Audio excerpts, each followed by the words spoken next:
Kyle Petty and Bubba Wallace have been down this road before.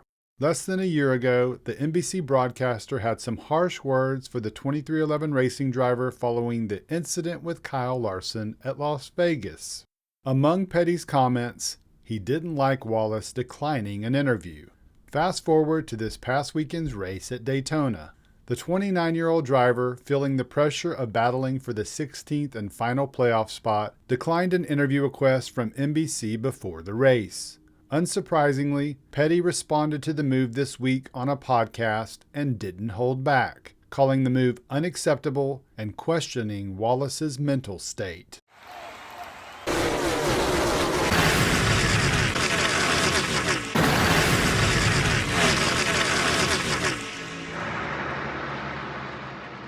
Everyone remembers the ugliness that happened last year at Las Vegas, when Bubba Wallace intentionally wrecked Kyle Larson and then proceeded to walk across a hot track and confront the Hendrick Motorsports driver, pushing him multiple times before being escorted away by a member of the safety team. NASCAR suspended Wallace a race. Kyle Petty was outspoken and made it clear that he didn't agree with the penalty, suggesting it should have been for the remainder of the season. But that's not all he didn't agree with, and it happened on live television a week later. Yes, that's what I'm saying. Well, for the record, we did invite Bubba Wallace to join the show today via Zoom. He declined that request. But Kyle, midweek, Bubba did put out this apology. So what's your reaction to this apology? So he did put out this, and I applaud Bubba, and I applaud 2311 for putting this out. But in a world, and I'm cynical, so let's just go ahead and say that. In a world of social media where we post everything, silence sometimes says more than the words that are written. And we have heard nothing from Bubba Wallace since this incident happened. We have heard nothing publicly until yesterday. Denny Hamlin finally spoke up, and kudos to Denny Hamlin for speaking up on behalf of 2311. But the silence from that camp has been deafening. This week brought us Chapter 2. On Saturday, once again during the pre-race show, NBC's Marty Snyder revealed Wallace declined an interview request. Walk-off win for Chase Elliott if he could pull it off. We did ask Bubba Wallace for a pre-race interview.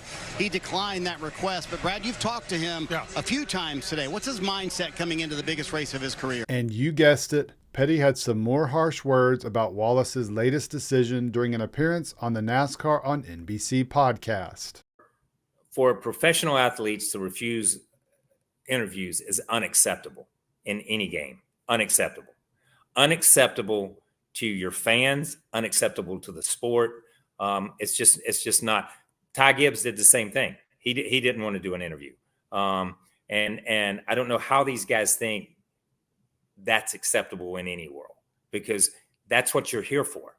That's what you're here for. That's what they pay you the money for. You know what I mean? That's what, and that's that stupid saying. That's why you make the big bucks, dude. You got to handle it. Put it on your shoulders and carry it. If mentally he is that fragile, then maybe this is not the game for him. Honestly. Wallace fans took to social media and called out Petty for attacking the driver and referenced a comment by The Athletic's Jeff Gluck on the Teardown podcast, where the writer said the 2311 racing driver had met with the media earlier in the week and was excused from doing media interviews before the race. That is, however, partially accurate. Yes, Wallace was excused from meeting with reporters in the regularly scheduled session that happens around practice and qualifying, and he didn't. But that does not include interview requests from NBC. That is completely unrelated, and the driver didn't have any reason for not doing the interview besides he just didn't feel like it. Now, with all of that being said, Petty softened his stance on Wallace being mentally fragile later in the podcast, but maintained avoiding interviews is still not the right thing to do. I think Bubba gets stronger, and being in these positions will make him stronger mentally. Once you get that experience and once you've been there, I think you learn, and he gets stronger, and it's trial by fire. If we come back in 3 years and he's in this situation again and he's still doing the same thing, then you have to question something. But I think at this point in time, I give him a little bit of the benefit of the doubt. But listen, not doing interviews is never acceptable. I don't care. You got to take the good with the bad in this sport. When you win, if you want us to come talk to you, expect to come talk to us also when you lose.